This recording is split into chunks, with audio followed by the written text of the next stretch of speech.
Yes भैया जी। ठीक है। Good evening all of you. कैसे हैं आप लोग? तो आज का जो क्लास है हमारी, हमने आपको बोला था कि हम लोग 2 से 3 दिन 4 दिन के गैप में हम आपके लिए कुछ कुछ एनरिचमेंट प्रोग्राम के हिसाब से कुछ कुछ क्लासेस आपके लिए लाते रहेंगे। आज की जो क्लास है वो बहुत इंपॉर्टेंट क्लास रहेगी उनके लिए जिनको टॉपिक कवरेज जो रेंज है पीसीएस की उसको कवर करने में ओवरऑल प्रॉब्लम आ रही है। तो इसी के हिसाब से अ, विकास सर ने हमको बोला था कि कुछ इम्पोर्टेंट टॉपिक को डिसाइड कर लो सिलेबस के अकॉर्डिंग, जिससे ये होगा कि 80% कवरेज हो जाए। तो मान सकते 80 नहीं तो 70% मान सकते हो कि हम लोग 70% कॉम्प्रिहेंसिवली ऐसे टॉपिक आज डिस्कस करेंगे जो समहाउ आपके एग्जाम में आपको बहुत हेल्प करने वाले हैं। मतलब कि ये कह सकते हो कि अगर ये टॉपिक आपने कवर कर लिए तो 70% सिलेबस आपका एग्जाम के अकॉर्डिंग कंप्लीट है। या मतलब ये एसेंशियल है, मतलब स्किप नहीं किए जा सकते वो टॉपिक्स रहेंगे। ठीक है। इसके अलावा भी चीजें आती हैं paper according two year, uncertain भी होता है थोड़ा बहुत, लेकिन एक एक थीम होती है किसी भी पेपर की, एक उसका नेचर होता है। चाहे वो यूपीएससी हो, यूपीपीसीएस हो, एमपीपीसीएस हो, हर एक एक पेपर का नेचर होता है। और उस नेचर को डील करते हुए हम मैंने अपने एक्सपीरियंस से कह लो या फिर पेपर को मैंने जैसे आज के टॉपिक के लिए प्रीवियस ईयर के पेपर को, विशेषकर 2024 के पेपर को दोबारा देखा और अच्छे तरीके से उसको एनालाइज किया। तो एक जो नेचर है पेपर का वो थ्रू आउट 10 इयर्स मैंने देखा, तो वो एक एसेंस है जो लगातार रिपीट होता रहता है हर एक पेपर में। जितना भी, तो मैंने 2016 से पेपर यूपी पीसीएस का देखना शुरू किया था। अभी 2016 टू 2014 कुछ चीजें ऐसी हैं यूपी पीसीएस में जो एक मोड है यूपी पीसीएस का, वो एक फ्लेवर है, कह सकते हैं एक फ्लेवर है, वो रिपीट होता है। उसी के बेस पे 6 सब्जेक्ट है, जैसे सबको पता है हिस्ट्री अपनी, ज्योग्राफी है, साइंस है, पॉलिटी है, इकोनॉमी है, एनवायरमेंट इकोनॉमी साथ ही लेके चला है। 5 सब्जेक्ट, 6 टॉपिक मैंने आइडेंटिफाई किए हर एक सब्जेक्ट से। तो जो भी सुन रहा है और जो लोग देखेंगे, वो मेरा ये कहना है कि इन 6 टॉपिक्स को प्रायोरिटी पर रखना है। उस दिन हमने ओवरऑल स्ट्रेटजी आपको बताई थी पहली क्लास में, और उसमें कि कौन से सब्जेक्ट पे ज्यादा फोकस करना है वो सब बताया था, लेकिन पर सब्जेक्ट भी कौन से टॉपिक पे ज्यादा फोकस करना है एक डायरेक्शन आपको मिल जाएगी। जैसे विशेषकर उन लोगों के लिए जो पेपर को एनालाइज नहीं कर पाते हैं, जैसे मैंने बोला पीवाईक्यू का इम्पोर्टेंस, क्वेश्चंस का तो है ही कि रिपीट होते हैं, लेकिन एनालिसिस का बहुत इंपॉर्टेंस होता है। आपको एक जड़ पकड़ में आनी चाहिए पेपर की। तो उस एनालिसिस के अकॉर्डिंग जो मैंने टॉपिक फाइंड किए हैं, उसके हिसाब से मैं आपको कुछ टॉपिक्स यहाँ पे बताऊंगा अकॉर्डिंग टू सब्जेक्ट्स।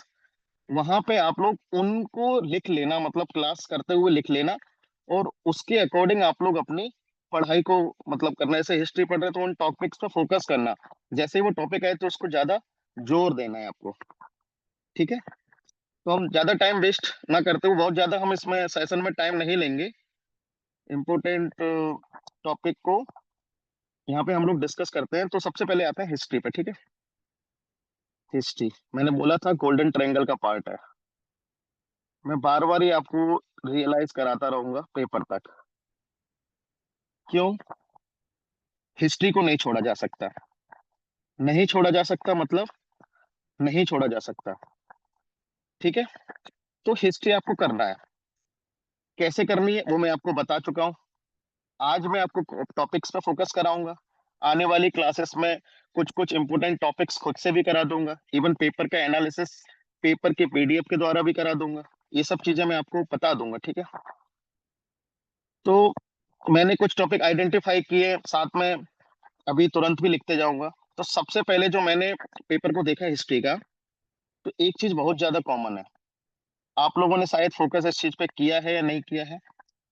हम लोगों की एक आदत होती है, हिस्ट्री आती है तुरंत हम इंडस वैली सिविलाइजेशन, वैदिक, मौर्य, गुप्ता, खत्म, एंशियंट, उसके बाद सीधा सल्तनत पीरियड पे जाएंगे, सीधा मुगल पीरियड पे जाएंगे, खत्म मीडिएवल, उसके बाद सीधा जंप करते हैं मॉडर्न पे। मॉडर्न पे जहां तक है लोगों को पता होता है, बट इंसेंट और मीडिएवल में गलती करते हैं। देखना क्या है, फोकस हमारा होना चाहिए इस पर। ये जो टॉपिक है रीजनल डायनेस्टी का, इस पर यहाँ कोई फोकस नहीं कर रहा है। 2024 का आप जरा पेपर उठा के देखिए, कोई भी 2024 का जब आप पेपर उठाओगे रीजनल डायनेस्टी के, और पूछ क्या रहा है, कुछ रीजनल डायनेस्टी में स्पेशल कुछ नहीं आ रहा है। केवल ये पूछ रहा है, या तो वो मैच दी कॉलम करवा रहा है प्रोमिनेंट उनका जो किंग रहा है उससे, या फिर जिसने एस्टेब्लिशमेंट किया है उस डायनेस्टी का उससे, या फिर डायनेस्टी की क्रोनोलॉजी। 50वां क्वेश्चन केवल क्रोनोलॉजी पे आ रहे हैं, डायनेस्टी क्रोनोलॉजी। तो रीजनल डायनेस्टी एंशियंट और मिडिवल के पर्सपेक्टिव से ज्यादा इंपॉर्टेंट होता जा रहा है, बजाय कि मौर्य काल। मतलब ये देखो, मौर्य मौर्य डायनेस्टी हो जो प्रोमिनेंट है, बड़ी है, गुप्ता हो, उसके आपको डिटेल में जाना है, वो मैं आपको बताऊंगा। बट रीजनल डायनेस्टी के डिटेल में नहीं जाना है, बट हम तो स्किप कर दे रहे हैं। स्किप कर देने का नतीजा ये हो रहा है कि आपसे हिस्ट्री क्वेश्चन बन ही नहीं रहे हैं। जब वो बल्लाल सैन ये सब क्वेश्चन को वो जो मैच द कॉलम में पूछ रहा है, आपको उसका आइडिया नहीं लग रहा है। रीजनल डायनेस्टी अगर आपको मोटा मोटा याद कराऊं, तो रीजनल डायनेस्टी का जो दौर शुरू होता है वो पोस्ट मॉडर्न टाइम से शुरू होता है, जिसमें इंडो ग्रीक से लेकर के शक पार्थियन, ये वाला एक फॉरेन वाला आ जाता है, कुषाण वगैरह। फिर यहाँ पे सातवाहन आ जाते हैं, सातवाहन के अलावा कण्व डायनेस्टी आ जाती है, सुंग डायनेस्टी आ जाती है। उसके बाद यहाँ इतना खत्म होकर सीधा हमारा गुप्ता आता है। गुप्ता के बाद का जो रीजनल डायनेस्टी है ना, मस्ट इम्पोर्टेंट है। अर्ली मिडिएवल पीरियड, जैसे कि अर्ली मिडिएवल पीरियड कोई फोकस ही नहीं कर रहा है। यूपीएससी यूपीपीसीएस पिछले 2-3 साल से एकदम घुसा हुआ है अर्ली मिडिएवल पीरियड में। हर्षा के टाइम पे अलग अलग डायरेक्शन में बल्लभी यहाँ पर कौन सा डायनेस्टी थी, कन्नौज में कौन सी डायनेस्टी, पाल डायनेस्टी, इंपोर्टेंट इनकी अचीवमेंट्स हैं। और अब मैं आपको बता रहा हूँ हो क्यों रहा है। इंडियन गवर्नमेंट का और इवन यूपी गवर्नमेंट का करंट में फोकस है रीजनल प्रिंसिपलिटीज या डायनेस्टीज जो हैं उनकी जो अचीवमेंट्स हैं उसको सामने लाना है, क्योंकि वो हमेशा से पीछे रही है, पिछड़ी रही है, उनको जो बहुत ज्यादा पढ़ा नहीं गया है। ठीक है, इस वजह से रीजनल डायनेस्टी से बहुत क्वेश्चन आ रहे हैं। विजयनगर डायनेस्टी आप नहीं पढ़ोगे, पीछे जाओगे। विजयनगर पढ़ना केवल कितना है, विजयनगर डायनेस्टी का कोई इंपॉर्टेंट, अगर जैसे कृष्णदेव राय के बारे में डिटेल में जानना है, उसका एडमिनिस्ट्रेशन जानना है, उसके अलावा सभी को बस ऊपर से नीचे तक आपको देखना है कि कौन पहले आए कौन बाद में आए। ठीक है, क्रोनोलॉजी भी याद है तो आपको डेट्स भी याद करने की जरूरत नहीं है। तो आप लोग थोड़ा सा चार्ट बना लो हर एक डायनेस्टी का, चार्ट बना के इंपोर्टेंट लीडर्स को नीचे करके लिखो।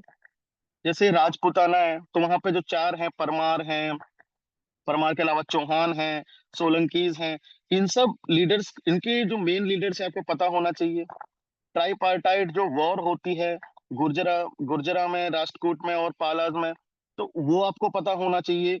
नाम भर जानना है, मेरा फोकस है केवल नेम।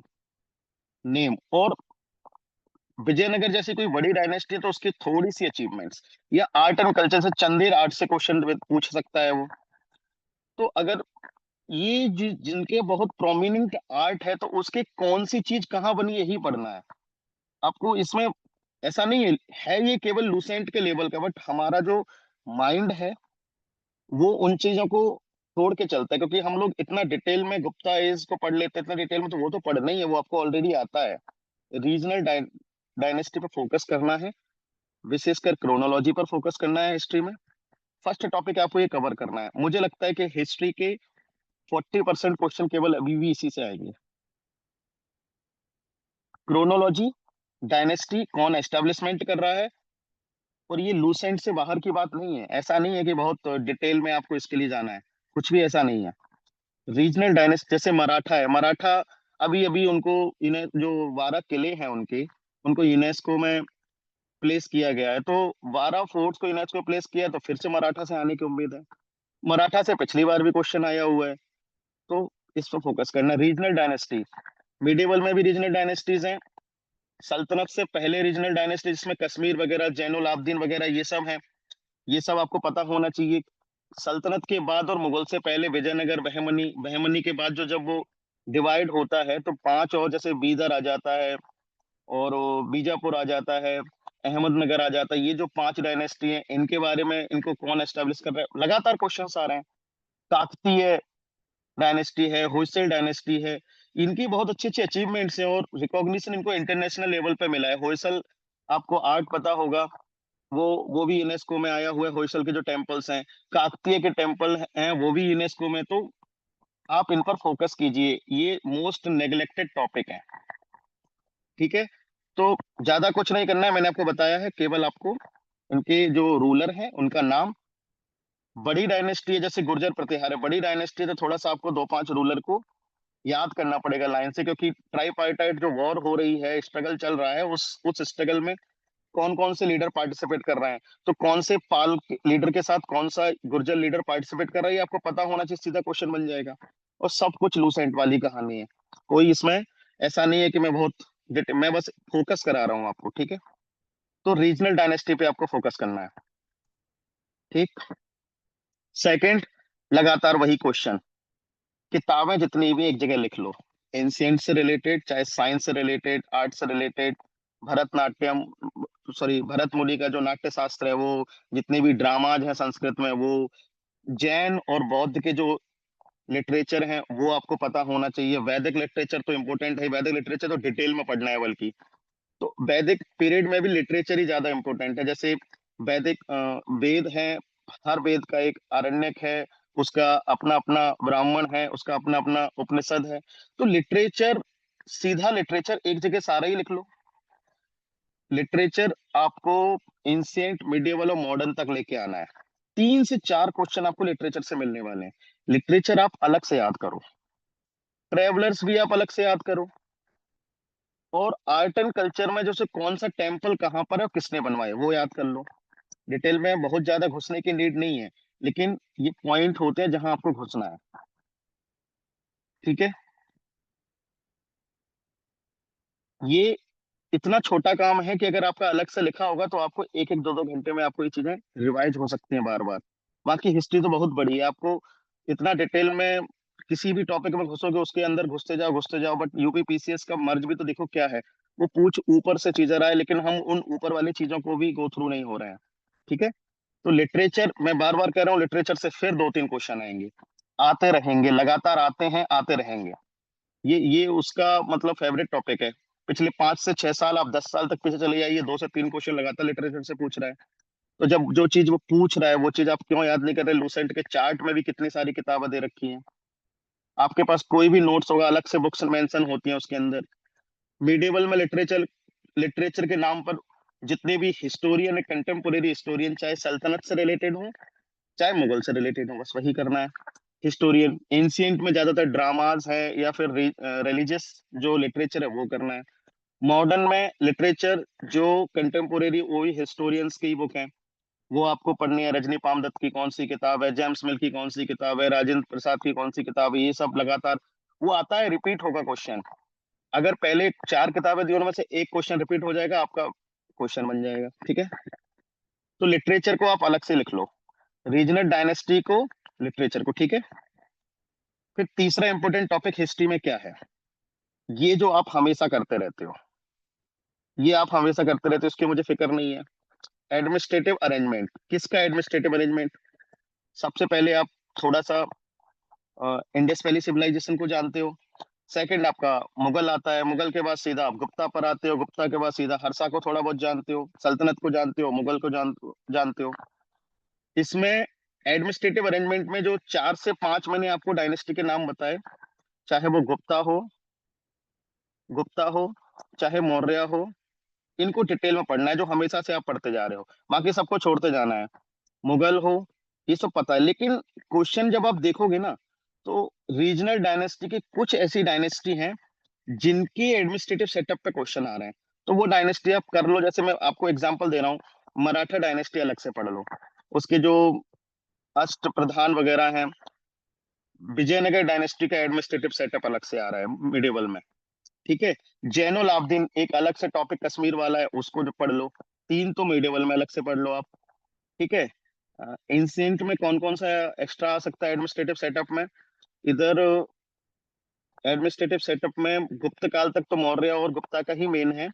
इसके अलावा थोड़ा सा परमार, चंदेल, इन इन इनको देख लेना, यहाँ से क्वेश्चन थोड़ा घुमा रहा है बार बार। ठीक है। बाकी ये जो मेन मेन आप लोग हमेशा पढ़ते रहते हो वही है। ठीक है, इसमें से एडमिनिस्ट्रेटिव सेटअप में से मेन ही मेन आएगा। विजयनगर और मराठा, इनको मैं जरूर आपको बोलूंगा कि थोड़ा सा इसको अच्छे से पढ़ लेना, विजयनगर और मराठा, यहाँ से क्वेश्चन आ रहे हैं लगातार। ठीक। मॉडर्न में क्या है, सिंपल है, कोई तोड़ ही नहीं है मॉडर्न का। केवल पीसेंट और लेबर जितने भी मूवमेंट्स हुए हैं,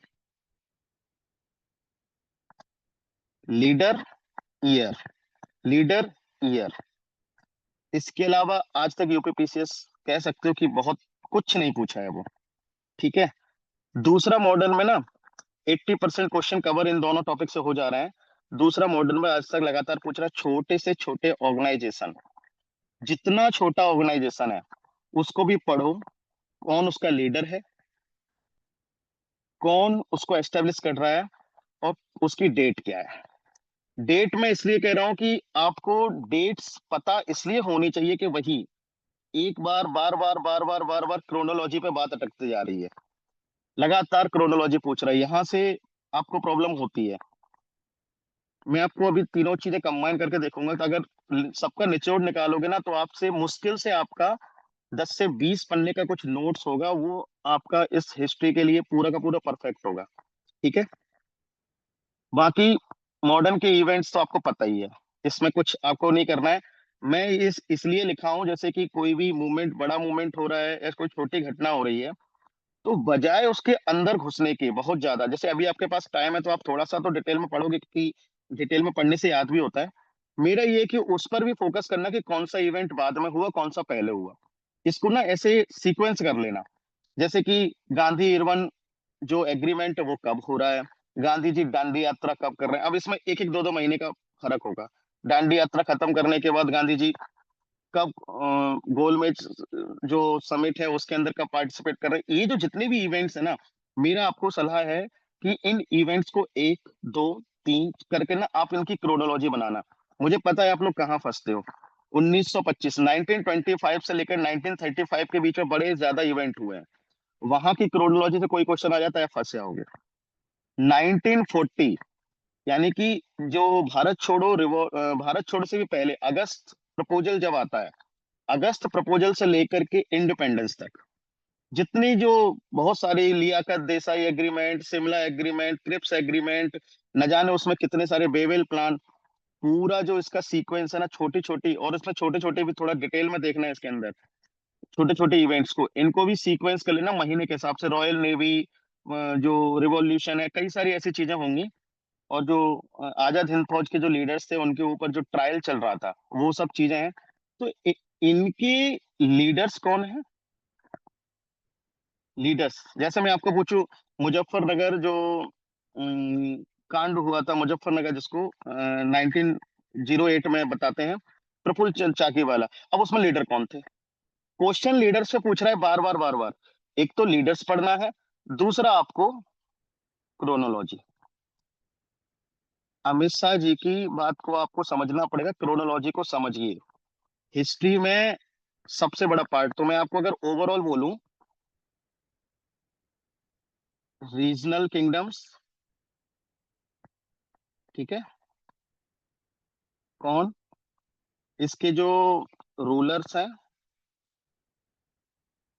क्रोनोलॉजी। ठीक है। दूसरा टॉपिक आर्ट एंड कल्चर, और उसको मैंने और छोटा कर दिया, लो, literature. Art and culture UPSC वाला नहीं, एकदम डिटेल में घुस के कि इसके कौन से क्या जड़ा हुआ था इसके अंदर, नहीं। आर्ट एंड कल्चर किसने कौन सा करवाया, बस इसमें भी क्रोनोलॉजी पूछ सकता है वो। ठीक है। तो उस टाइप के फैक्ट्स जो हैं। ठीक है। और तीसरी बात है मॉडर्न वाले में, वो है इवेंट्स एंड मूवमेंट्स, इसमें भी वही लीडर्स, लीडर्स के अलावा एक और चीज कौन सी मैंने बोली थी, क्रोनोलॉजी। 90% से 80 से 90% अगर क्वेश्चन हिस्ट्री का इससे सॉल्व ना हो जाए आपका, तो गारंटी है आप देख लो क्वेश्चन पेपर उठा के। ठीक है, तो डिटेलिंग करने की बजाय सीधा फोकस कहाँ करना है, इन सब क्वेश्चंस पर। मैं तो कह रहा हूँ आप एक कॉमन प्रैक्टिस करिए, पेपर उठाइए आप अपना, एक दो ऐसे मार्क करो, जैसे अपने हिसाब से हिस्ट्री का टाइमलाइन बांट लो, मार्क करो कौन सी चीज पहले हुई है कौन सी बाद में हुई है, केवल उसको शॉर्ट या अपने साइन लैंग्वेज होती है ना उसके हिसाब से लिख लो कि ये पहले हुआ है ये बाद में हुआ। जहां जहां भी आपको कंफ्यूजन होता है वहां ये लिख लो। लीडर्स को सीधा सीधा लिख लो, लीडर्स से कुछ कनेक्ट कर लो आपस में, और लीडर्स के नाम याद करने के लिए उनको कनेक्ट कर करके चीजों को लीडर्स का नाम याद कर लो। ठीक है, लीडर्स का या रूलर्स का भी लास्ट में। ठीक है, क्वेश्चन डायरेक्ट वहीं से आ रहा है। ठीक, अब यही फर्क है यूपीएससी और यूपीपीसीएस के में। ठीक है, हिस्ट्री का काम हो गया हमारा, बाकी जो आपका जो डाउट होगा हम ले लेंगे। ज्योग्राफी के 5 इंपोर्टेंट टॉपिक कौन से हैं? वेरी वेरी मच इंपोर्टेंट, बहुत ज्यादा जरूरी। ज्योग्राफी सिंपली 5 टॉपिक में सबसे पहला टॉपिक मैं आपको बोलूंगा, मोस्ट प्रोमिनेंट। इसमें मैं इसे सीक्वेंस में कुछ नहीं बताने वाला, मोस्ट प्रोमिनेंट। जाइए अभी जाइए, चाहे अपने डायरी में एक जगह जाके लिख लीजिए, पहला टॉपिक मैं जिसको ज्योग्राफी में सबसे ज्यादा इंपोर्टेंट अभी बोलना चाहूंगा वो यही है, वो ये है minerals and industrial.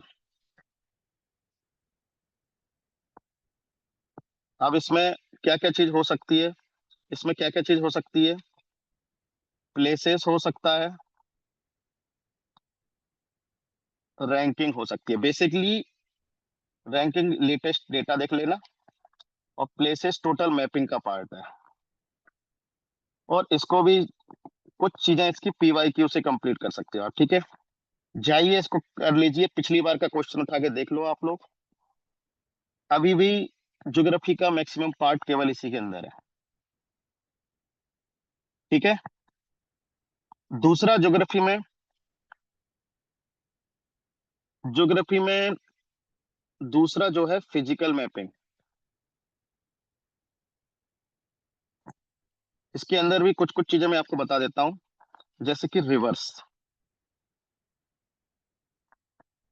Very very much important. International national level पे, यूपी के लेवल पे जहां से भी आ रही है रिवर,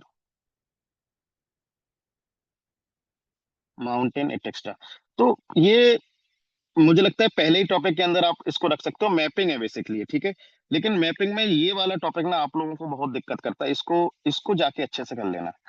ये जनरली मिलता नहीं है, तो आप पीवाईक्यू से इधर उधर से लिख के सीधा सीधा मिनरल्स और इंडस्ट्रियल प्लेसेस और उनकी रैंकिंग क्या है, इनको अच्छे से करना है, वर्ल्ड लेवल पर भी और इंडिया लेवल पर भी। ठीक है, दूसरा ज्योग्राफी से जो टॉपिक आने वाला है ना आपका, वो बहुत इंपॉर्टेंट है, वो आपका आएगा क्लाइमेटोलॉजी से। और क्लाइमेटोलॉजी के अंदर भी जो टॉपिक आएगा वो आएगा इंडियन से रिलेटेड। इसमें मॉनसून वगैरह जो है इनको थोड़ा सा अच्छे से देख लेना। ठीक है, दूसरा क्लाइमेटोलॉजी के अंदर एक जो टॉपिक आता है वो आता है वर्ल्ड क्लाइमेटिक सिस्टम। ठीक है, तो क्लाइमेटोलॉजी ज्योग्राफी में ज्यादा फोकस करना है। अब तुम खुद ही समझ सकते हो कि ज्योग्राफी में तो बहुत सारा पोर्शन होता है, इसको ज्यादा फोकस करना है। यहाँ से जैसे इसमें पिछली बार जेट स्ट्रीम का क्वेश्चन आया था, तो यहाँ से इंपोर्टेंट क्वेश्चन आते हैं। ठीक है, विंड्स वगैरह से क्वेश्चन आते हैं, ये सब क्वेश्चन आएंगे, अभी भी आएंगे, इस बार भी आएंगे, हमेशा से आते रहे हैं। ठीक है, यहाँ से एक एक क्वेश्चन ये हो जाएगा। ठीक है, अब ज्योग्राफी का पार्ट बोलूं या अलग से एक पार्ट बोलूं, तीसरा टॉपिक जो इंपॉर्टेंट है सबसे ज्यादा, वो है एग्रीकल्चर। ठीक है, एग्रीकल्चर में आपको 3 चीजें देखनी है, सॉइल्स अच्छे से डिटेल में। ठीक है, सॉइल्स डिटेल में इसलिए देखना है क्योंकि सॉइल सिर्फ ज्योग्राफी के पॉइंट ऑफ व्यू से नहीं देखना है, कौन सी क्रॉप कौन से सॉइल में अच्छे से सेटल होती है, वो सबसे क्वेश्चन लगातार आ रहा है, ठीक है। तो सॉइल्स को अच्छे से देखना है इसके अंदर। दूसरा क्रॉप्स, 3 से 4 क्वेश्चन पिछली बार सिर्फ क्रॉप से हैं। कॉटन से भी क्वेश्चन है, जूट से भी क्वेश्चन है, ना जाने कितने क्वेश्चन क्रॉप से देता है। क्रॉप से क्वेश्चन देगा वो। तीसरा है इरिगेशन, फिर से क्वेश्चन आएगा। इसमें टाइप आ सकता है, प्रोजेक्ट्स आ सकते हैं, जैसे डैम्स हैं, कैनाल हैं, इनके नाम भर आपको जानना है। यूपी में, यूपी के कैनाल से भी क्वेश्चन आया है पिछली बार। इंडिया लेवल पर भी कैनाल से क्वेश्चन आया है। अलग अलग प्रोजेक्ट से क्वेश्चन लगातार आएंगे। 3 चीजें आपको करना है। एग्रीकल्चर में क्रॉप्स उठा लेनी है, सॉइल उठा लेनी है, इरिगेशन उठा लेना है। इसके अलावा आप लोग कहाँ फंस जाते हो, एग्रीकल्चर के क्रॉप्स की वैरायटी के नाम याद कर लेना है, नहीं। आपको समझदारी से काम करना होगा। वो सब क्वेश्चन जो होते हैं ना, वो छोड़ने वाले होते हैं। कोई करंट में आ गया वो पढ़ लो, एग्रीकल्चर में वेराइटीज के नाम, वो सब नहीं करने होते। आपको बेसिक पे जाना है। एग्जाम आपको बेसिक पास करवाएगा, ठीक है। तो एग्रीकल्चर की जो थोड़े से उटपटांग टॉपिक है ना, मेरा पॉइंट कभी भी उन पर फोकस करने का नहीं होता है। मैंने आज तक वो सब कभी याद नहीं किया। मुझसे अगर कोई पर्सनली पूछे कि एग्रीकल्चर की जितनी भी क्रॉप्स हैं, वो मुझे कभी याद नहीं होती। इवन एनिमल हस्बेंड्री, पता नहीं जमुना पारी, ये सब 50 होती है, मोटी मोटी होती है, देख लेता हूँ। कभी सही हो जाता है, कभी गलत हो जाता है, लेकिन क्वेश्चन तो यहाँ से आ रहा है सबसे ज्यादा। उनकी तो उतनी फ्रिक्वेंसी भी नहीं है। तो वो चीज आपको समझनी होगी, ठीक है। फिजिकल मैपिंग, क्लाइमेटोलॉजी सीधा सीधा देखना है। एग्रीकल्चर में ये सब चीजें सीधे सीधे देखनी है।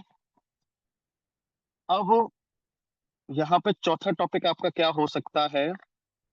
ज्योग्राफी में, जो वैसे मैंने ज्योग्राफी में कंबाइन कर दिया है, तो मैं जरूरी नहीं है 6 टॉपिक अगर मैं लिख रहा हूँ, क्योंकि मुझे छोटा सा छोटा आपको इसमें कवर कराना है, ठीक। क्योंकि फिर ज्यादा बड़ा हो जाएगा तो मतलब कुछ निकलेगा नहीं मेन टॉपिक्स आइडेंटिफाई करने के। तो यहाँ पे मैपिंग, मैपिंग के अंदर मैंने मिनरल्स वाला बताया है। क्लाइमेटोलॉजी आपको बताई है। एग्रीकल्चर जो पिछली बार के जो 2-4 साल के क्वेश्चन पेपर मैंने देखे थे, उनसे ये चीजें मैंने फाइंड की हैं, ठीक है। बाकी ज्योग्राफी में जो एक इम्पोर्टेंट टॉपिक है, वो मैं मतलब उतना ज्यादा कंसर्निंग नहीं मानता हूँ, बट उससे कुछ कुछ क्वेश्चन आते रहते हैं। तो जो मान के चलो कि जियोमॉर्फोलॉजी है, ओशन साइंस है, तो वो सब चीजें थोड़ा सा देखते रहना। जिसमें कि इसमें जैसे मीटर वगैरह है, मीटर वगैरह है, कौन से किस से क्या नापा जाता है, हाइग्रोमीटर किस काम के काम आता है। ये सब जो इस टाइप की जो इंफॉर्मेशन होती है, वो थोड़ा देख लेना। जैसे वॉल्केनो कौन सी कहाँ कहाँ है, ठीक है, प्लेट्स हैं, ये सब जो है थोड़ा सा देख लेना, ठीक है। ज्योग्राफी में इतना ही रखते हैं। ज्योग्राफी के 3 टॉपिक आप लोगों को ऊपर का ज्यादा कंसर्निंग करना है। इनसे बहुत क्वेश्चन नहीं आते हैं, यहाँ से क्वेश्चन आपके आ जाएंगे ज्योग्राफी में, ठीक है। 3 टॉपिक में मिनरल्स और इंडस्ट्रियल मैपिंग, फिजिकल मैपिंग, ठीक है।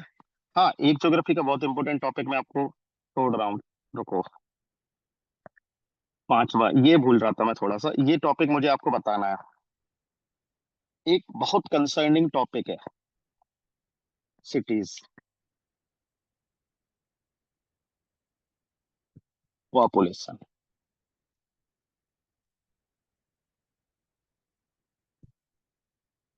Very very much important, very very much important.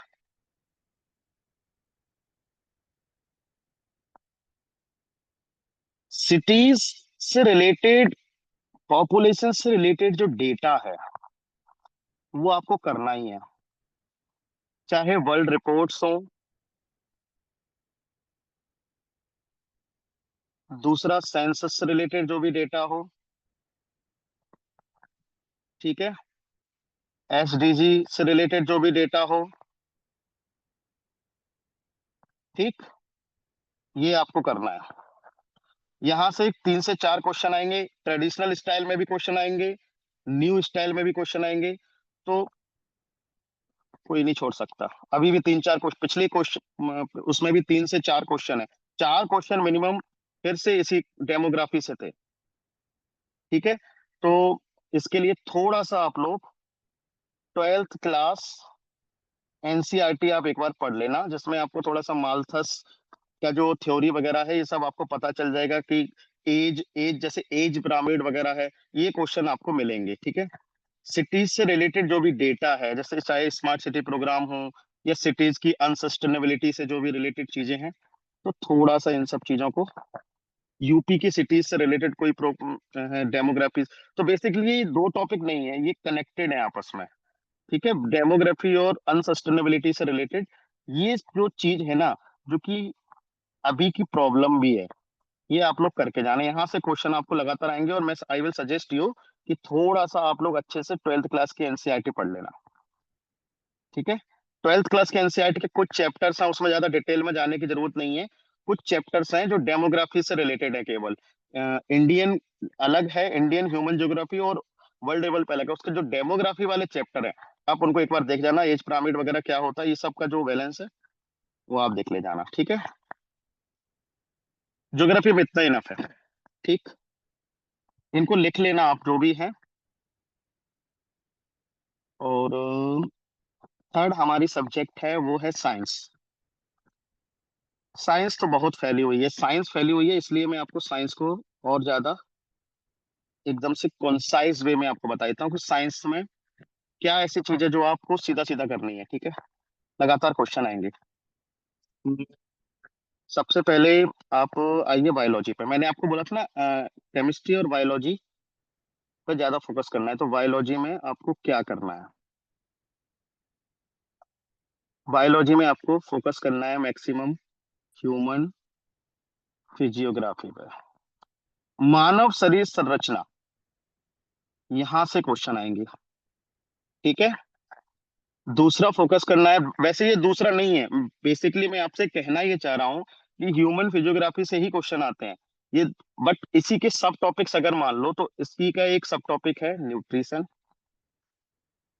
और न्यूट्रिशन अगर नहीं है तो इसी का सब टॉपिक है डिजीज। बस ये तीन चीजें बायोलॉजी में कर लेना।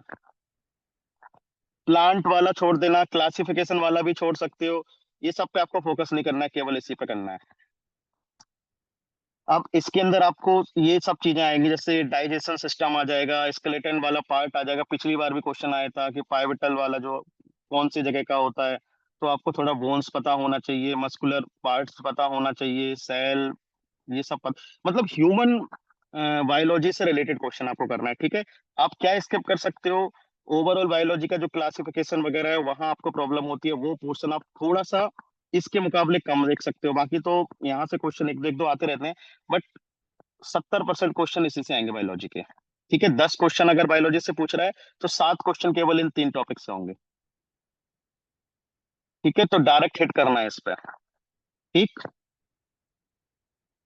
इसके अंदर फिजियोग्राफी के अंदर बहुत सारी चीजें आती हैं, जैसे कि हार्ट आ जाता है इसके अंदर, ये आंखें आ जाती हैं इसके अंदर, ब्रेन आता है, अपना पूरा ये सब पार्ट है, ये सब करना है। सो 6 से 7 टॉपिक इसके अंदर मिलेंगे। न्यूट्रिशन तो एक सिंपल सा छोटा सा टॉपिक है, और डिजीज, डिजीज में आपको दोनों करना है, communicable, non communicable, very very much important. Disease से कम ये डेफिशिएंसी डिजीज, डेफिशिएंसी डिजीज। और एक टाइप की और डिजीज इसके अंदर आती है, कम्युनिकेबल हो गई, नॉन कम्युनिकेबल हो गई, हेरिडेटरी,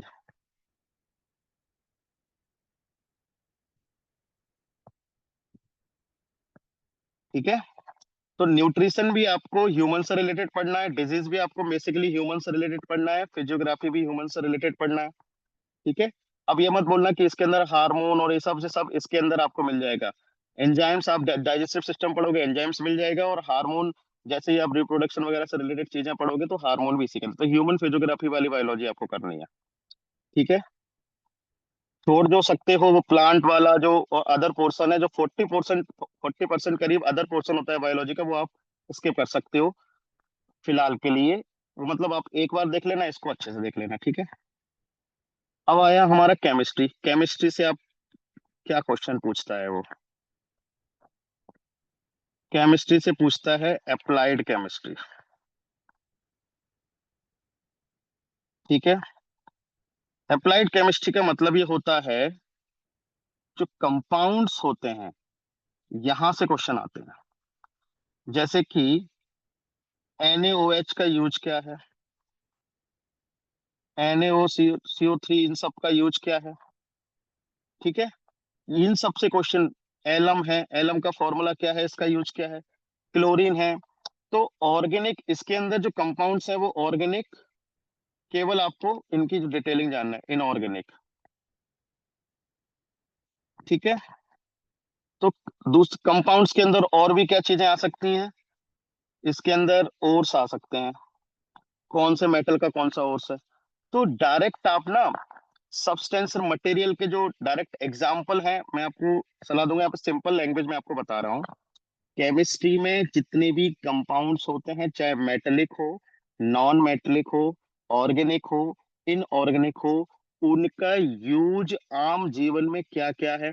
चाहे वो नेचुरल शुगर हो, चाहे वो डिस जो इन्फेंटिसाइड वगैरह जो होते हैं वो हो, चाहे चाहे वो एनर्जी से रिलेटेड हो, कोल हो, पेट्रोल हो, जिनका यूज हम डेली लाइफ में करते हैं, क्वेश्चन केवल और केवल वहीं से आ रहा है। आप न्यूक्लियर स्ट्रक्चर आप पढ़ते रह जाइए, आप केमिस्ट्री को तोड़ते रह जाइए, बॉन्ड्स पढ़ते रह जाइए। आई विल सजेस्ट यू, आप प्रीवियस ईयर क्वेश्चन आप उठा के देखिए, केवल अप्लाइड केमिस्ट्री से क्वेश्चन आ रहे हैं, और थोड़े बहुत नहीं आ रहे, बहुत ज्यादा आ रहे हैं। तो आप फॉर्मूला को जानिए और उनका यूज जानिए कि किसका किसका यूज क्या है। ठीक है, लूसेंट में बड़े बड़े तरीके से चार्ट बना हुआ है किसका यूज कहाँ होता है। ठीक है, चूहे को मारने की दवाई का नाम क्या है, हमारे बॉडी में पेन को रिड्यूस करने वाली दवाई का नाम क्या है, उनकी एग्जांपल्स को सीधा सीधा चार्ट के फॉर्मेट में याद करिए। अप्लाइड केमिस्ट्री केवल आपको करनी है। ठीक है, ठीक, बायोलॉजी और केमिस्ट्री का ये चीट कोड है। केमिस्ट्री में अब आपको लग रहा होगा सर ने सब बता दिया, सर ने केवल 20% पोर्शन बताया, क्या छोड़ना है, क्या आपको ध्यान नहीं देना है। ध्यान आपको, मतलब ध्यान नहीं देने से मेरा मतलब ये नहीं है कि क्वेश्चन नहीं आएंगे। मैं यहाँ पे आपको वो बता रहा हूँ जहां से मैक्सिमम क्वेश्चन आते रहे हैं। तो आप जैसे कि बहुत ज्यादा वो जो डिटेलिंग होती है कि एसिड क्या होता है, बेस क्या होता है, या फिर न्यूक्लियर स्ट्रक्चर क्या होता है, मतलब जो थ्योरेटिकल पोर्शन है ना, वहां से केमिस्ट्री क्वेश्चन नहीं आते हैं। केमिस्ट्री क्वेश्चन अप्लाइड पोर्शन से आते हैं डायरेक्ट। एसिड बेस क्या होते से मतलब नहीं है, कोई एसिड का नाम पूछ लेगा इसका यूज क्या है, कौन सा एसिड कहाँ मिलता है, चींटी काट रही है उसका एसिड कहाँ मिलता है। क्वेश्चन अप्लाइड से पूछ रहा है, जो हमारे आम जीवन में जो बेसिक कंपाउंड्स हैं, केमिकल्स हैं, उनका क्या यूज है, क्वेश्चन सिर्फ वहां से पूछ रहा है। I mean to say that only. ठीक है, बायोलॉजी में भी ये मैंने बोला कि सीधा सीधा जो हमारे बॉडी से रिलेटेड जो प्रॉब्लम्स हैं, उनसे क्वेश्चन वो आ रहे हैं। ठीक, फिजिक्स क्या है, फिजिक्स जो है वो कह सकते हो कि साइंस में सबसे कम अगर किसी चीज से क्वेश्चन आते हैं, वो इसी से आता है। फिर भी इसमें क्या ऐसी चीज है जो हम देख सकते हैं, एक तो है मेजरमेंट्स, नाम याद करना है ऐसा यूनिट्स वगैरह फिजिक्स में।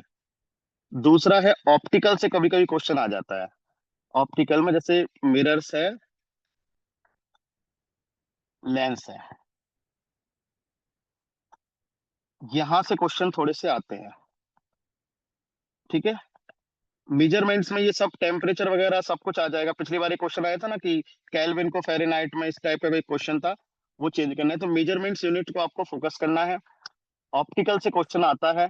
बाकी फिजिक्स में जैसे कि अपना फोर्स हुआ, ये सब, इन सब कुछ क्वेश्चन मैंने बहुत ज्यादा देखे नहीं है। तो फिजिक्स में भी जो अप्लाइड पोर्शन है ना, अप्लाइड पे ही फोकस करना है। जैसे कि एक एग्जांपल आपने देखा होगा, लिफ्ट। तो अप्लाइड में आपको सीधे सीधे एग्जांपल पढ़ना है कि लिफ्ट में जाने से क्या होता है, फोर्सेस के एग्जांपल, फोर्सेस एग्जांपल, ये आपको समझना पड़ेगा। आप लोग पूरा पूरा फिजिक्स का एकदम पढ़ते रहते हो, जहां जहां आपको एग्जाम्पल लिखे हो, ये काय का एग्जाम्पल है, ये काय का एग्जाम्पल है। Chemical and physical property change, जैसे फिजिकल प्रॉपर्टी केमिकल प्रॉपर्टी में चेंज, जैसे मोमबत्ती जलाते हैं तो किसमें केमिकल चेंज है या फिजिकल चेंज है, इस टाइप के क्वेश्चन जो जनरल लाइफ में यूज हो रहे हैं, आपको फिजिक्स में भी वो करना है। ठीक है, थ्योरी, थ्योरी पर लीस्ट फोकस, जनरल एप्लीकेशन पर ज्यादा फोकस, जनरल एप्लीकेशन पर ज्यादा फोकस। ठीक है, एग्जाम्पल ऑफ डेली लाइफ। अब देखो, ज्यादा घबराने की जरूरत इसलिए नहीं है क्योंकि मैं आपके आगे जब सेशन लूंगा तो मैं क्वेश्चन पेपर भी पिछले वाले हैं ना उनको सॉल्व करवाऊंगा। वहां पे मैं आपको एग्जाम्पल सहित बता दिया करूंगा कि देखो इस टाइप का ये क्वेश्चन आया था जो मैंने आपको बताया था, यहाँ से आपको आइडिया ले लेना है, ठीक है। तो फिजिक्स में भी केमिस्ट्री की जब हम बात करेंगे तो केमिस्ट्री में तो जितने कंपाउंड्स हैं उनका फॉर्मूला याद करना है और कंपाउंड का यूज क्या है वो याद करना है, ठीक है। फिजिक्स में आपको जनरल लाइफ के जितने भी एग्जांपल्स हैं वो आपको देखने हैं, जैसे कि लिफ्ट में कौन सा फोर्स कब लगता है, चंद्रमा पे जाएंगे जैसे मून पे हमारी ग्रेविटी पे क्या असर पड़ता है, वेट में और उसमें क्या फर्क होता है मास में। तो ये बेसिक बेसिक जो आइडिया है वो पूछ रहा है, ना कि फिजिक्स की थ्योरी। आर्किमिडीज प्रिंसिपल ये सब में नहीं घुस रहा है वो, ठीक है ना। आपसे कूलॉम के लॉ पूछ रहा है, ना आपसे न्यूटन के तीनों लॉ पूछ रहा है, वो बेसिक अप्लाइड क्वेश्चन पूछ रहा है। आप उनके अंदर घुसे जा रहे हो जहां से क्वेश्चन आते ही नहीं है। आप जाके देख लो, लास्ट ईयर के कितने भी क्वेश्चन देख लीजिए, वहां से कोई क्वेश्चन नहीं आ रहा, जनरल जनरल एग्जाम्पल से क्वेश्चन आ रहा है, ठीक है। तो ये साइंस का हमारा हो गया। अब कौन सा क्वेश्चन हमारा बचा है? पॉलिटी। पॉलिटी पॉलिटी पॉलिटी जो कि आपका बहुत फेवरेट सब्जेक्ट है, वो मैं आपको बता देता हूँ, ठीक है। पॉलिटी, अभी भी 70% क्वेश्चन तो केवल आर्टिकल से आ रहे हैं। 70% question still from the article. अब मुझे नहीं पता आप कितने आर्टिकल कर रहे हो, तो इसके लिए आप एक काम करो, अपने से एक ड्राफ्ट बनाओ, इसमें कॉन्स्टिट्यूशन को बांट लो खुद से। कॉन्स्टिट्यूशन को बांटो, उसके पार्ट लिखो, ठीक है। इसके लिए मैं आपको एक ही बता रहा हूँ, मतलब बेसिकली जो है जो मैं बता रहा हूँ ना टॉपिक, वो इसी के अंदर कवर करा दूंगा। आपको करना क्या है कॉन्स्टिट्यूशन इसमें पॉलिटी में, पार्ट्स के अकॉर्डिंग कॉन्स्टिट्यूशन को बांटो, उसके अकॉर्डिंग खुद से ही जो बहुत ज्यादा रिपीटेड जो आर्टिकल्स हैं वो खुद से ही एक जगह लिख लो, पार्ट्स के फ्लो चार्ट बना लो। बेसिकली मैं फ्लो चार्ट की बात कर रहा हूँ, फ्लो चार्ट, ठीक है। इंपोर्टेंट आर्टिकल, दूसरा रिलेटेड इन्फो, थर्ड शेड्यूल्स इसी के अंदर, फोर्थ अमेंडमेंट्स फ्लो चार्ट के अंदर ही, और इम्पोर्टेंट जजमेंट।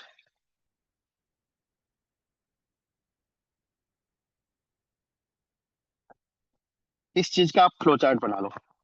कितना फ्लो चार्ट आपका बनेगा? मैक्स टू मैक्स 10 पेज का, कितना ही आप करोगे। इंपोर्टेंट आर्टिकल लिखना, काम की अगर जैसे आपको इन्फॉर्मेशन पता है तो मत लिखना, अगर कोई लग रही है कि थोड़ी सी डिटेलिंग है इन्फॉर्मेशन लिख लो। शेड्यूल्स लिख लेना, अमेंडमेंट लिख लेना।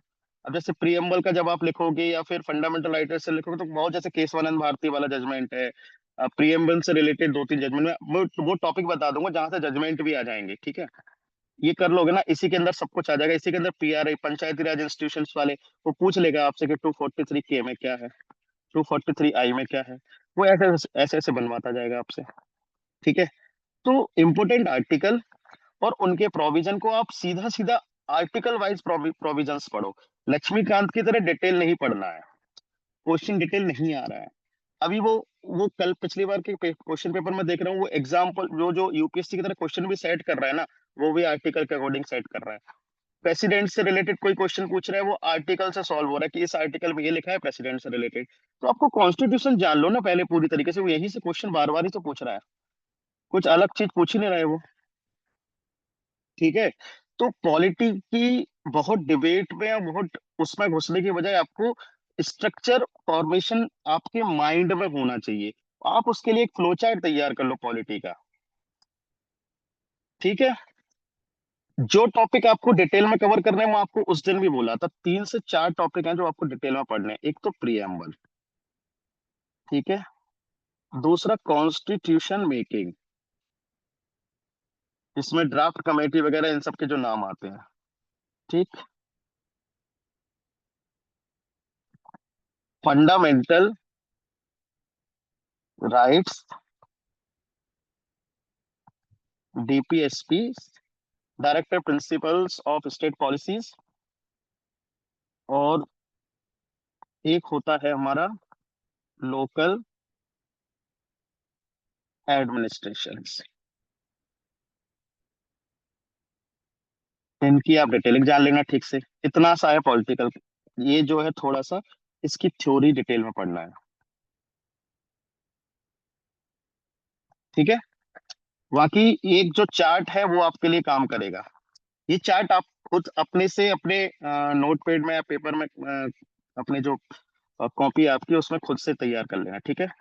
अभी भी पॉलिटी का यही लिमिटेशन है, यही उसकी हैसियत है, इतना ही क्वेश्चन वो पूछा है। थोड़ा सा इन पर फोकस करना। ये मैं लास्ट में आपको बता रहा हूँ, ये थोड़ा सा फोकस करने लगा UPPCS amendment of constitutional judgments पे। इंपोर्टेंट अगर है तो यहाँ से क्वेश्चन आने लगे थोड़े से। हाँ, जजमेंट में न्यू न्यू इतना डिटेल में नहीं जानना है। जो वाटर साइड मूवमेंट है, यहाँ मतलब कि कॉन्स्टिट्यूशन में बहुत बड़ा बदलाव आ गया है, 5 से 6 10 जजमेंट मैक्सिमम है, जहां से कॉन्स्टिट्यूशन की पूरी थ्योरी चेंज होने जैसी चीज आ गई है। जैसे प्रियम्बल से रिलेटेड पार्ट है या नहीं है, यहाँ से बड़ा जो डिस्प्यूट हो जाता है, वो वाले जो मेन जजमेंट्स हैं, मिनर्वा मिल्स है, केशवानंद भारती वगैरह है हमारा, ये जो शुरुआत के जो जजमेंट्स हैं, वो जो चीजें हैं वो आपको इसमें करनी है। ठीक है। जजमेंट्स में ये बहुत डिटेल में नहीं पढ़ने जजमेंट, केवल इंपोर्टेंट जजमेंट पढ़ने हैं। ठीक है। 10 मैं बता रहा हूँ, केवल 10 निकलेंगे जो मैक्सिमम मैक्सिमम 10 होंगे। और अमेंडमेंट इंपोर्टेंट शुरू से ही पढ़ना है। ठीक। इसके अलावा ये हमारे 4 इंपोर्टेंट टॉपिक हो गए। हाँ, इसमें तो आपको एक साथ में बता देता हूँ इसमें करना क्या है, छोटा छोटा सा पोर्शन है। इकोनॉमी और एनवायरनमेंट में, इकोनॉमी में आपको बताता हूँ मैं। इकोनॉमी में जो क्वेश्चन वो पूछ रहा है ना, वो क्या पूछ रहा है। सबसे पहली बात है इकोनॉमी की लूसेंट का development of Indian economy since independence. अब इससे आप क्या समझ रहे हो, मतलब इंडिपेंडेंस से लेकर डेवलपमेंट में क्या हुआ। आपको कुछ कुछ चीजें मैं आपको यहाँ बताऊंगा ना, आपको पता चल जाएगा कि इसमें फोकस क्या कराना चाह रहा है वो। देखो, इंडिपेंडेंस से हमारा क्या क्या जो मेजर चेंजेस हैं वो हुए हैं। पहला, ये यूपीपीसीएस है जो अभी भी 5 ईयर प्लान से क्वेश्चन पूछता है। तो ये कौन सा प्लान किस पे बेस्ड था। ठीक है। इसमें मतलब मॉडल क्या था प्लान का, एम क्या था। ठीक है। तो इसकी पूरी क्रोनोलॉजी आपको जाननी है। दूसरा इंपॉर्टेंट, क्या क्या चीजें हुई थी इंडियन इकोनॉमी पे, वो हुई थी एलपीजी। एलपीजी से रिलेटेड एक्ट वगैरह है, ये सब। ठीक है। तीसरा इंपॉर्टेंट है बैंक। बैंक रिफॉर्म से रिलेटेड चीजें आती हैं, जैसे कि नेशनलाइजेशन है। इन सब में क्या करनी है, बेसिकली आपको डेट्स देखनी है, कौन सी चीज पहले हुई कौन सी चीज बाद में हुई। इसके डिटेल में नहीं घुसना है, कोई मोटी सी किताब लेके नहीं घुस जाना है। लूसेंट भी देखोगे, इनफ देखोगे, तो प्लानिंग प्रोसेस। चौथा आपको देखना है इंस्टीट्यूशंस, जैसे कि फाइनेंशियल इंस्टीट्यूशंस हैं, जैसे कि सेडबी है, नाबार्ड है। ये सब जो चीजें हैं इनका एस्टेब्लिशमेंट कब हुआ, यहाँ से क्वेश्चन लगातार आ रहा है। हम लोग फोकस इतना ही इकोनॉमी में क्वेश्चन पूछता है। ठीक है। फिफ्थ इसमें पूछता है स्कीम्स, ओल्ड, क्रोनोलॉजी।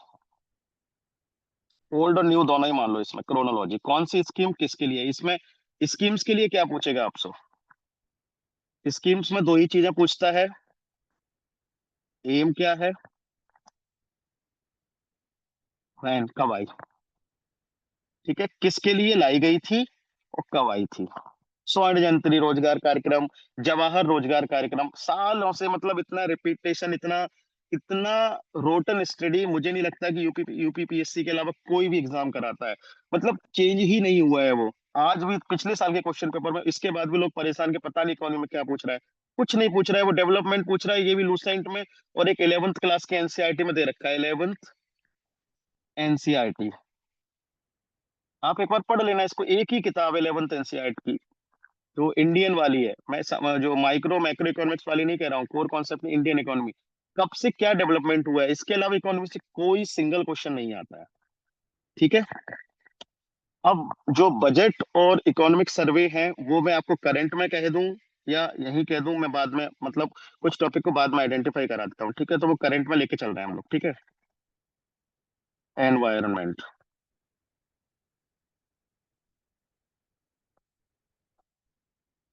इसमें कोर डेफिनेशंस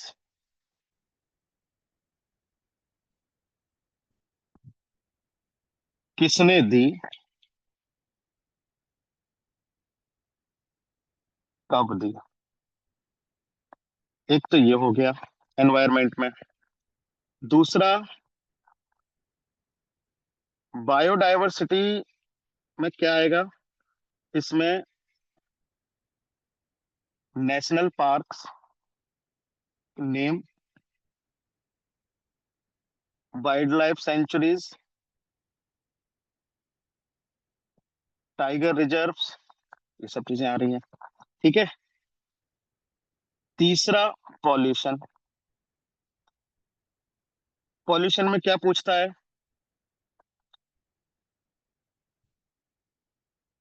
रिलेटेड जो हमारे कंपाउंड्स हैं, जैसे कि एग्जांपल CO2, CO2, ओजोन, ये सब चीजें यहां से क्वेश्चन पूछ रहा है। ठीक है। तो बायोडायवर्सिटी के नाम पे देख, तो कोर डेफिनेशन तो हमने ओवरऑल करनी है, तो उसमें क्या है ना, जैसे नीके क्या होता है, एग्जांपल देखो नीके, यहां से क्वेश्चन पूछ लेता है। ठीक है। दूसरा, एक्सरीज क्या होती है, यहां से क्वेश्चन पूछ लेता है। तो हमको केवल उसका कॉन्सेप्ट जानना है, कॉन्सेप्ट जानना है, मतलब उसकी डेफिनेशन हमको पता होना चाहिए। पिछली बार वो जो डेवलपमेंट ऑफ बायोडायवर्सिटी का एक सीक्वेंस पूछा हुआ था, कुछ नहीं है, केवल बहुत छोटी सी किसी भी प्रहार में या एक उसमें प्रहार में या लूसेंट में ये सब चीजें दे रखी हैं, बहुत शॉर्ट में आपको जाना है। ठीक है। इसका पॉल्यूशन में मोस्ट इंपोर्टेंट, यहां से एक दो क्वेश्चन आएगा आपका, पॉल्यूशन से रिलेटेड इंफॉर्मेशन आपको देखनी है।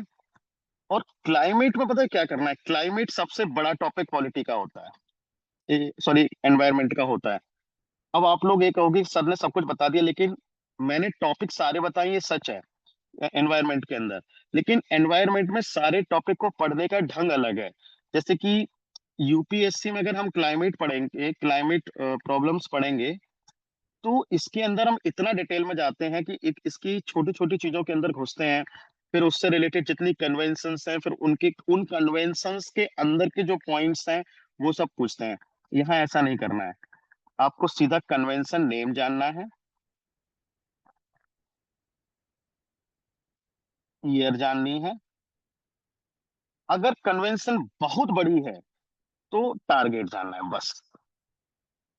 बस जैसे क्योटो प्रोटोकॉल हुआ, कार्टाजेना प्रोटोकॉल हुआ, अब जैसे टारगेट, जैसे वो पूछ लेगा कि आईची आईची प्रोटोकॉल किससे रिलेटेड है, आईची सॉरी आर्ची टारगेट्स किससे रिलेटेड है। तो आपको केवल ये पता होना चाहिए कि बायोडायवर्सिटी से रिलेटेड है, जिसको आईची गोल्स भी बोलते हैं। ठीक है।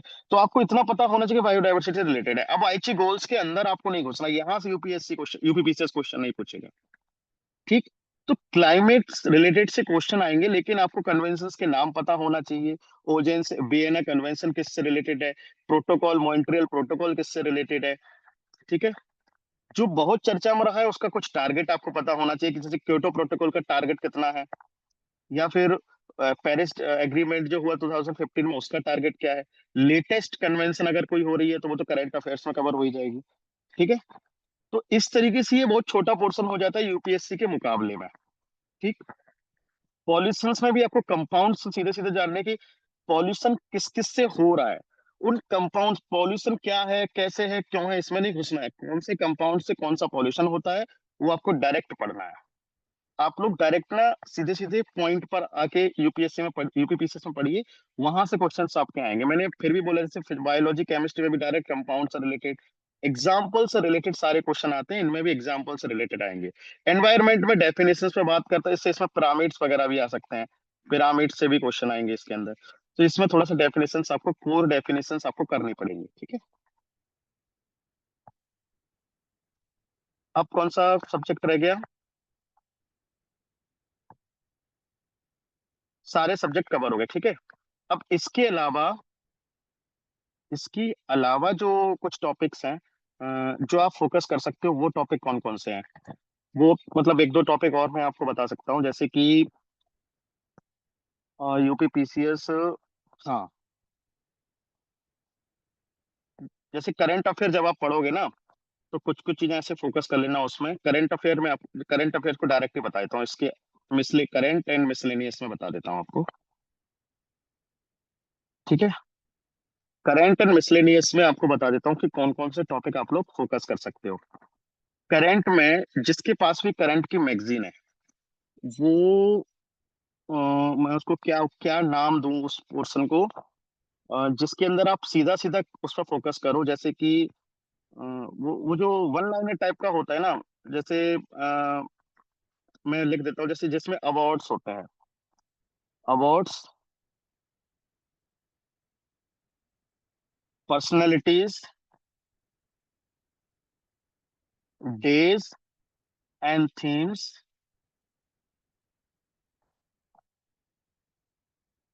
स्पोर्ट्स,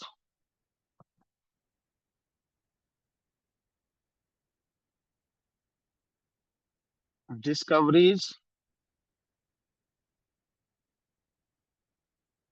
समिट्स,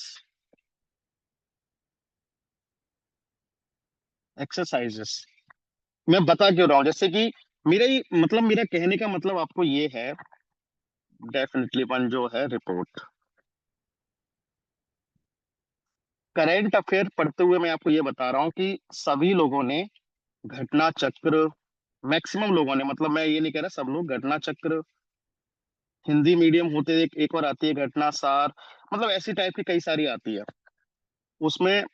करंट अफेयर, जहां तक मेरी नॉलेज है, आप लोगों को भी पता होगा, करंट अफेयर उसका जो डिवीजन होता है मैगजीन का, वो इस टाइप से होता है कि पहले नेशनल करंट दिया रहता है, फिर इकोनॉमी का अलग से दिया रहता है, फिर इंटरनेशनल अलग से दिया रहता है, फिर साइंस का अलग से दिया रहता है। लेकिन मैं आपको एक बात बताऊं, आपको ये जो या फिर कोई मंथली मैगजीन भी पढ़ रहा है, मतलब मंथली मैगजीन भी यूपीपीसीएस के हिसाब से क्रोनोलॉजी, अगर भी क्रोनोलॉजी वगैरह भी, क्रोनोलॉजी नहीं, क्रॉनिकल वगैरह भी अगर कोई पढ़ रहा है ना, उसमें भी कुछ ऐसे ही डिवीजन होता है कि नेशनल अलग से दे रखा है, इकोनॉमिक अलग से दे रखा है, साइंस अलग से दे रखा होता है, फिर पीछे से कुछ फैक्ट्स करके चार पांच पन्ने अलग से दिए रहते हैं, ठीक है। मेरा मानना यह है कि वो जो एक्स्ट्रा पोर्शन होता है, जिसको हम ज्यादा पढ़ते हैं, वहां से केवल 30% क्वेश्चन आते हैं।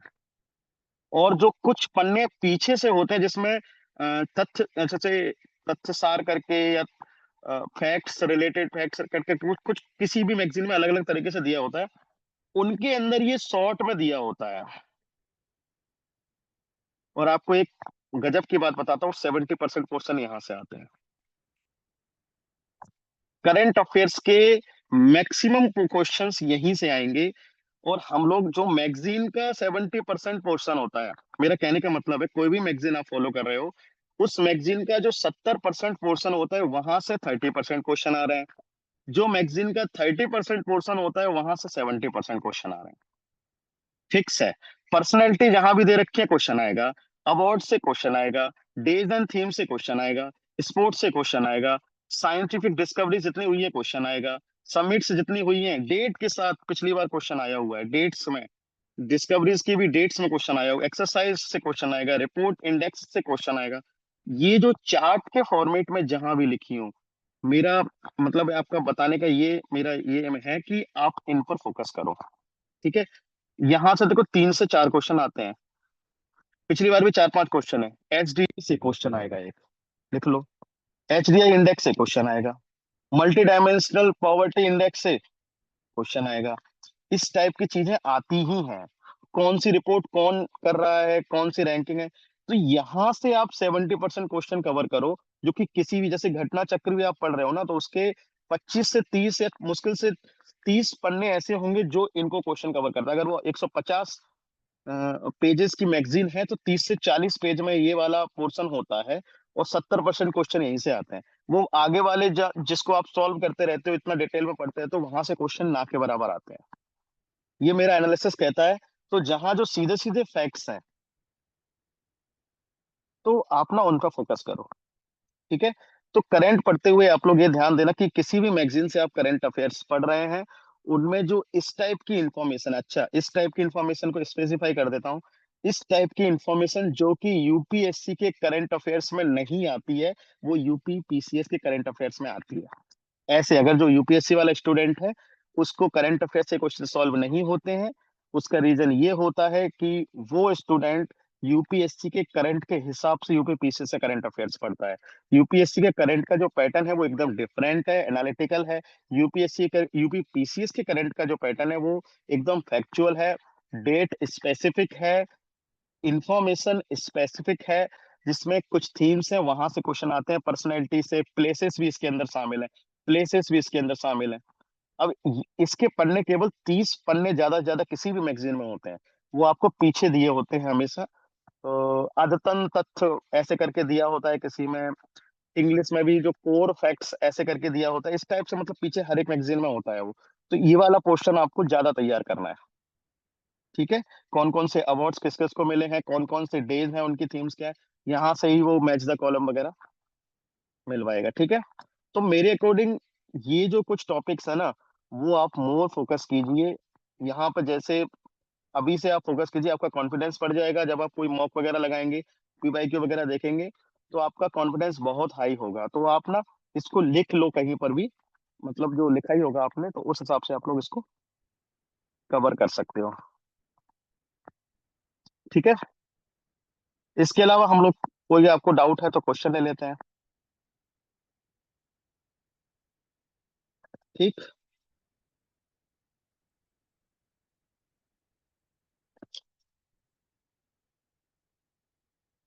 किसी को कोई डाउट हो तो बताओ।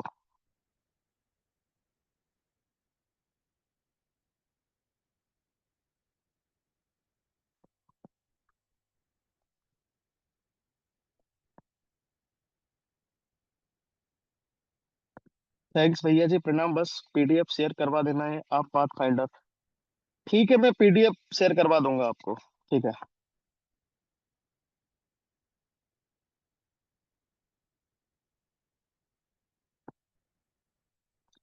इसके अलावा कोई डाउट हो तो पूछ लो आप लोग। मैंने अपने अकॉर्डिंग तो आपको जितनी भी मेन मेन इंपॉर्टेंट चीजें हैं वो आपको बता दी है। एक्चुअली मैं वो चीजें आपको बता रहा हूँ ना जो बिल्कुल कॉमन होती हैं, जो हर एक स्टूडेंट फेस करता है। मैं एज ए टीचर आपको नहीं बता रहा हूँ, एज ए एक्सपीरियंस होल्डर आपको बता रहा हूँ। जहां मुझे प्रॉब्लम होती है, मुझे पता है हर किसी को प्रॉब्लम होती है, तो उसके अकॉर्डिंग मैं आपको बता रहा हूँ। ठीक है। तो आप उस चीज को उस हिसाब से कंसिडर करना। ये मत सोचना कि एज अ जो टीचर्स लोग होते हैं वो जबरदस्ती एक माहौल क्रिएट कर देते हैं, फिर वो उससे, वो ऐसा नहीं है। आपको ना केवल प्रैक्टिकल चीजों पर फोकस करना है, और ये प्रैक्टिकल चीजें हैं जो आपको प्रॉब्लम भी करती होंगी, तो आप उस पर देख सकते हो। बाकी कोई प्रॉब्लम हो तो बता दो, नहीं तो फिर हम सेशन ऑफ करेंगे, और क्या।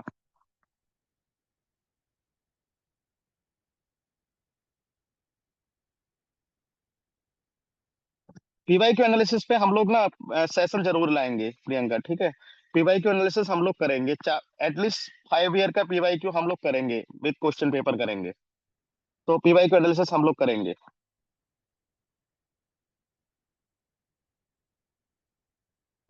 ये जो मैंने तुम्हें जो भी चीजें बताई हैं, वो थोड़ा सा अभी आपको क्वेश्चन पेपर के अकॉर्डिंग भी बता दूंगा। तो पीवाई क्यू एनालिसिस जब हम करेंगे ना, तो जो जो मैं अभी बोला हूँ ना, मैं आपको विद प्रूफ बताऊंगा कि देखो कैसे क्वेश्चन आते हैं, फिर आपको और ज्यादा ठीक से लगेगा वो।